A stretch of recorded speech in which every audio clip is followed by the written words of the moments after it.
mbote na balandi nyonso ya Kelly Joyce TV. Nzambe apambola bino bisika bozali. Bandeko nanga nalingi nalakisa bino tala ndenge poto eyindi malili oyo wapi. Malili oyo wapi ezali kolingo lamuka boye na tongo nzoto ezoboya kolamuka na mbetu. Po malili eleki. Donc bandeko na biso ba oboza na Afrique, ba oboza na Congo, bisika ebele, Bangola, ba place différent. Bandeko soki mutu atindeli yo mbongo, azala ndeko na yo, azala ndeko no te. Luka osenga ata merci. Poto eza facile te, poto eza easy te. Na malili oyo, donc oza na choix te fo lamuka okende musala.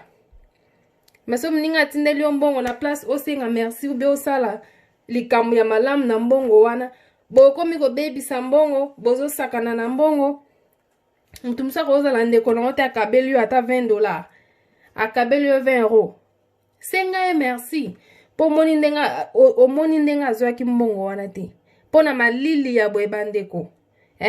Mutu mususu so bi oyebisa yeke ko ya poto te oyebisa ko zando kipenza ya vina ye. Mais ba réalité ya poto ba yebi te bandeko. Donc so mtapesi yo mbongo senga merci po eza facile te na malili oyo olamuka na batongo ba 5 euros kende musala. Ale mutasengi yo mbongo po bimisi na bopete nyonso tu opesi tozaka mitema malamu bandeko.